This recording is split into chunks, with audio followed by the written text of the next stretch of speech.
John Beverly, the Candyman, the businessman with a conscience, on LICMC.net radio every Saturday at 3 p.m.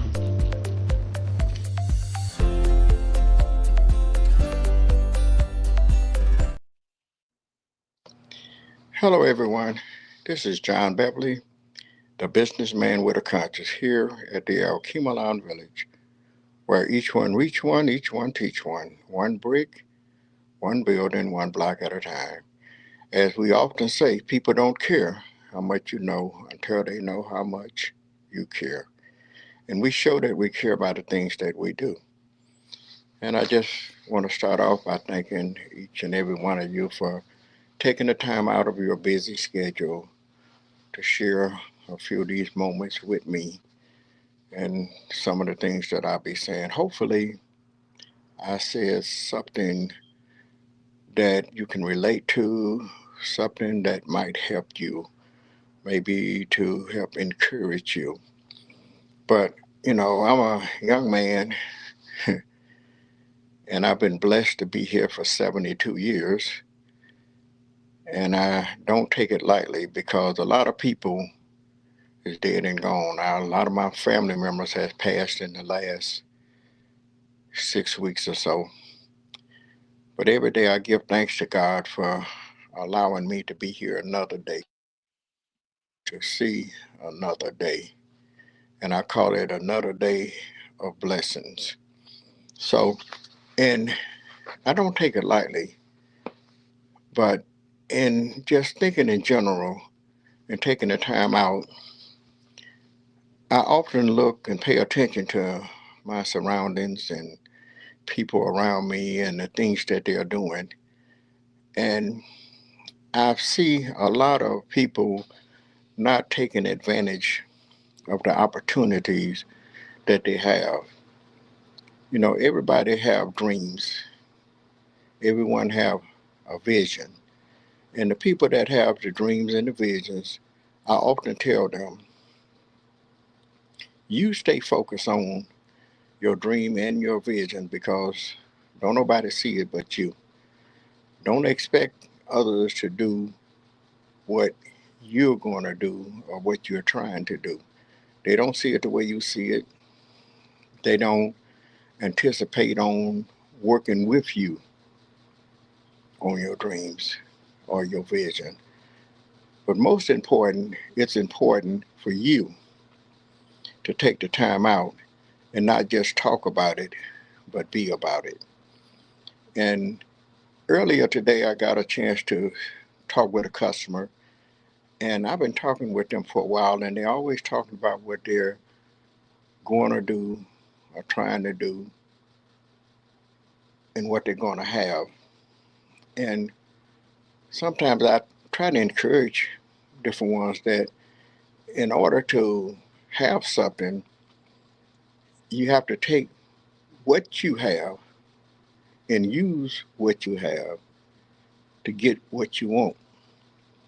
And what I mean by that, we none of us have a whole lot of money, and I have often told the story about the little money that I had when I first attempted to go in business. I used to work out of the trunk of my car selling merchandise and different things, and we all, I'm pretty sure, had a similar story. But my thing has always been inventory, even if I didn't have much. But whatever I had, it was because of the substance that I had.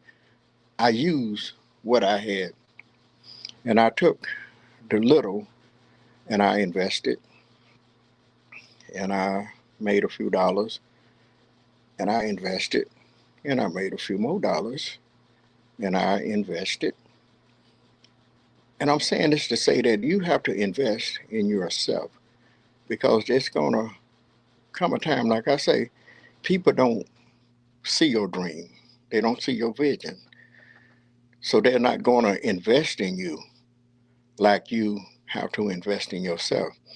But if you don't invest in yourself as well, how do you expect someone else to invest in you? If all you're doing is always talking about, I have a dream, I have a vision, and I'm going to do this and I'm going to do that, but all I ever see you do is pretty much blow what you have. When you get a little money, instead of investing it, focusing on putting it towards what you're trying to do, most people, I've often talked about a certain syndrome, and I call it the good to me syndrome. What they find themselves doing on a regular basis is what's good to them instead of what's good for them. And even your body, your health, you have to eat the right foods that's good for your body, because there's a lot of stuff that we eat that's not good for us, and it kind of messes us up with the sugar, high blood pressure, and other different things. So we have to take care of our bodies. And same thing with a business, same thing with trying to either go in business or just trying to build something. You have to invest in yourself, invest in what you are doing. And like I say, you expect others to invest in you, but you really don't invest in yourself. I often, like I say, tell people, you keep talking about you're going to do this, you're going to do that. Here it is, months has went by, years have went by, years and years have went by, and you're still doing the same thing. You're still talking about it. Well, faith without works is dead. If you talk about that let's just say, for instance, you got money in the bank. You have money in the bank. And you say, well, I'm going to get up in the morning and go to the bank and get the money out so I can pay my mortgage. But you don't do that. Then you say that for the rest of the month, but you never get up to go to the bank to get the money to pay your mortgage. After a period of time, if you don't do that, you're going to get evicted. The same thing if you don't get up and go get the money to pay your light bill, your gas bill, your water bill. Eventually, because you don't pay those bills, the water gonna get turned off, the lights gonna get turned off, the gas is gonna get turned off. So what I'm trying to tell you is that you have to be about your business. What good is it having money in the bank when all you have to do is get up, go get the money out, and go pay the bill? Solve that problem. So a lot of time we have access, or we have, but we don't do it. But just as well, if you're not investing or putting anything in, if you don't put money in the bank, you don't have money in the bank to go and get. So you can talk about, I'm going to have this, I'm going to buy a car, I'm going to buy a house, I'm going to have a big house, and I'm going to do this and that. Where you going to get the money from? And when you get the money, I mean, we have to start somewhere. And I often say is, despise not the day of small things, because those small things are the beginning of greater things, something larger. And you can grow it as large as you want to. Like sharecroppers, if they only plant one row of corn, that's all they're going to get, one row. But on a row, let's say you got 10 stalks, it only took 10 grains of corn to plant to get 10 rows, 10 stalks. And off of those stalks, you have perhaps 5 to 10 ears. So in sowing those seeds, they multiply. But what I'm saying is to you is that you have to If you're expecting something large and greater, you have to sow more.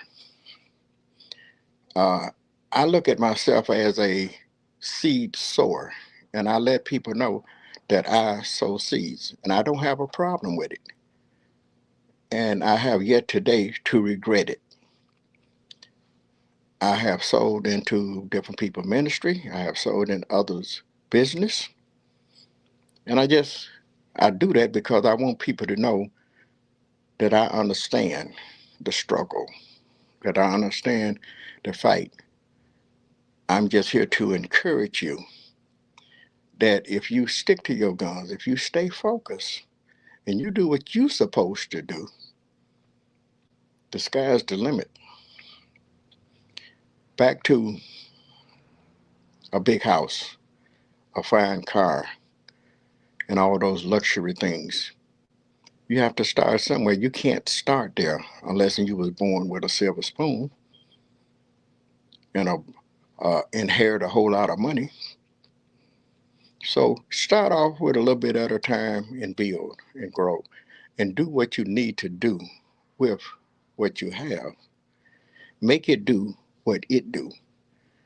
If you only have 10 kernels of corn, seeds, and you plant a row, which will bring up 10 stalks with 5 to 10 ears, if that's the best you could do, then when those 10 stalks come up with 5 to 10 ears, the next time perhaps sow 5 to 10 rows. And that's what I call investing in yourself, in what you're doing, because those 10 rows is going to become 100 stalks, and at 5 or 6 years is going to become 600 grains of corn, seeds. You take out what you need and use what you need, and perhaps you sow half of that back. So the more you see, the more you sow, the greater the reward. And my wife and I, sometimes we sit down and we talk, and we talks about not regretting sowing seeds. We talks about the benefits and how we see how the Lord had blessed us. Like I say, despise not the day of small beginnings, because they are the beginning of something greater. So if you invest in yourself, you invest in your ministry, your church ministry, and you do what you can to help people, somebody will do something to help you. But most important, don't count on other people to do for you what you need to do for yourself. And I often tell that men raises men and women raises women. Women teaches women how to be a lady and a woman, and a man teaches a young man how to be a man. We was taught how to iron, cook, wash our clothes, just in case if we didn't grow up and decide to get married, we would be able to do things ourselves for ourselves. We wouldn't just be out there and fiddling around and trying to figure out what to do, when to do, and how to do it. My parents, my father, he raised us. He taught us how to be men, a man. I watched him. I watched him go to work. He had at one time 2 and 3 jobs. He was a supporter. He took care of his family. So I learned that if I needed by any means necessary, within reasons, that I had to do what I had to do to take care of my family. If it was 1 job or 2 jobs, and I had to make the right decisions. I couldn't do what was good to me, because what was good to me wasn't good for me. So I had to do what was good for me to make sure I was able to take care of my family and to be able to support my church and to meet the needs in the ministry. So once again today, hopefully I said something to encourage you. And thank you for listening to John Beverly, the businessman with a conscience, here at the Alkemalon Village, where each one reach one, each one teach one brick, one building, one block at a time. Thank you, and have a great day. John Beverly, the Candyman, the businessman with a conscience, on LICMC.net radio every Saturday at 3 p.m.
John Beverly, the Candyman, the businessman with a conscience.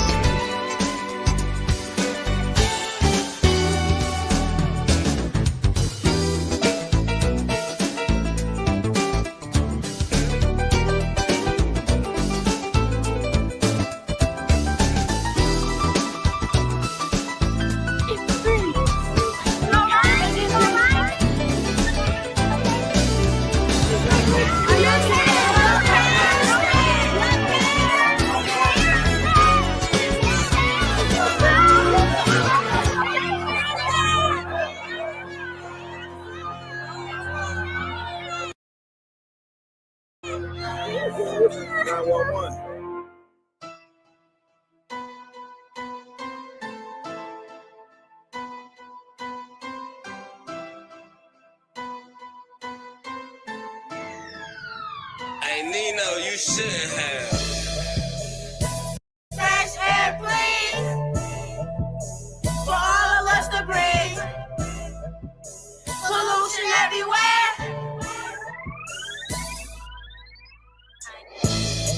We need fresh air, please, for all of us to breathe. Pollution everywhere. It's messing up our air. We got breathing stuff. We got breathing stuff. We got breathing stuff. We got breathing stuff. We got breathing stuff. We got breathing stuff. Too much carbon dioxide can make your insides lopsided. Rebreathing VOCs from automobiles, trucks, and DOTs. How much PM10 are y'all breathing in? Y'all have no idea what's blowing in the wind. Do I detect some PM 2.5? If you breathe too much of this, then you gon' die. We need fresh air, please, for all of us to breathe. Pollution everywhere. It's messing up our air. We need fresh air, please, for all of us to breathe. Pollution everywhere. It's messing up our air. We got breathing stuff. We got breathing stuff. We got breathing stuff. We got breathing stuff. We got breathing stuff. We got breathing stuff. We monitor the air, cause we gotta breathe this stuff. Big businesses don't care. We make them listen up. When the light is blue, we loving what we see. When it's red, mask up, hold your breath, don't breathe. Air quality index, AQI. We learning about what's in our air and learning why. in your industrial park. Factories make pollution in the sky and stay dark. Whoa. We gotta breathe this stuff. We gotta breathe this stuff. We gotta breathe this stuff. We gotta breathe this stuff. We gotta breathe this stuff. We gotta breathe this stuff. We need fresh air, please, for all of us to breathe. Pollution everywhere. It's messing up our air. We need fresh air, please, for all of us to breathe. Pollution everywhere. It's messing up our air. We gotta breathe this stuff. We gotta breathe this stuff. We gotta breathe this stuff. We gotta breathe this stuff. We gotta breathe this stuff. We gotta breathe this stuff.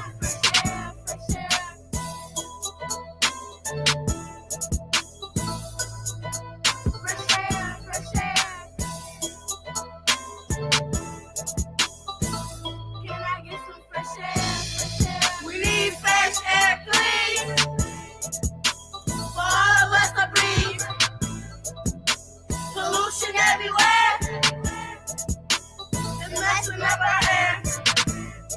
We need fresh air, please, for all of us to breathe. Pollution everywhere.